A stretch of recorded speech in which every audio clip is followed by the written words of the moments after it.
জীবন নিয়ে তীব্র উদ্বিগ্ন আপনি, হতাশার সমুদ্রে ক্রমশ নিমজ্জিত হচ্ছেন আর জমিনের প্রতিটি মুহূর্ত আপনার কাছে অসহনীয় হয়ে উঠছে। একবার আকাশের দিকে তাকিয়ে স্পষ্ট জবানে বলুন, পবিত্র কোরআনের সেই বাণী, হে নবী, আপনি বলুন, নিশ্চয়ই আমার সালাত, আমার কুরবানি এবং আমার জীবন ও আমার মৃত্যু শুধুমাত্র বিশ্বজাহানের পালনকর্তা আল্লাহর জন্য। পরক্ষণে আপনার স্মরণে আসবে ভরসা আশ্বাসে পূর্ণ শক্তিশালী সেই আয়াত, আকাশের দিকে তোমার বারবার তাকানোকে আমি অবশ্যই লক্ষ্য করি।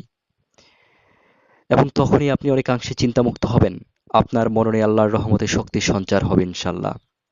জীবনের পারপাস কি? সময় থাকতেই জীবনের উদ্দেশ্য খুঁজে বের করুন। আপনার লাইফ পারপাস বুঝতে চেষ্টা করুন। জীবনটা আপনার তৈরি না, এটাকে অবহেলায় অবলীলায় শেষ করে দিতে পারেন না। সৃষ্টির প্রয়োজনে সৃষ্টি। কোথাও নদীতে গোসল করতে গিয়ে এক বালক ডুবে মরার মুহূর্তে যখন এক হাত পানির ওপরে তুলে ইশারা দিচ্ছে, তখন হয়তো আপনি সেখানে উপস্থিত হবেন। হয়তো আপনার হাত দিয়ে সম্পূর্ণ বাড়ি আগুনে পোড়ার মধ্য থেকে ১ মাসের বাচ্চাকে রক্ষা করবেন সৃষ্টিকর্তা আল্লাহ তাআলা। নিঃসন্দেহে এটি সত্য যে মাটির ওপরে আপনি যতটা ভালো কাজ করবেন, মাটির নিচে ঠিক ততটাই ভালো থাকবেন। ভোগবিলাসিতা আর সংসার সমুদ্রে গা ভাসিয়ে চলা জীবন নয়, এটি আত্মকেন্দ্রিকতা। দুনিয়ার চাকচিক্যের মাঝে থেকে আপনি কখনোই জীবনকে সঠিক অনুধাবন করতে পারবেন না, সত্যকে পূর্ণ উপলব্ধি করতে পারবেন না। অথচ জীবনের পরিধি কতই না বিস্তৃত। জীবনের মূলে ত্যাগ, সংগ্রাম আর ভাঙা গড়ার উপাখ্যান।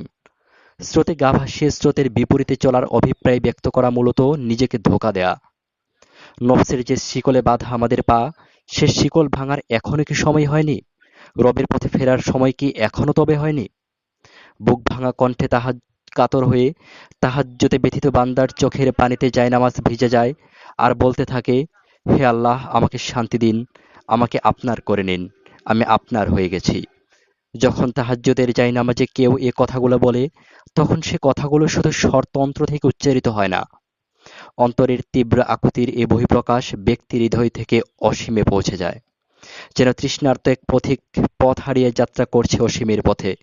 এ যেন সিরাতুল মুস্তাকিমের সূচনা।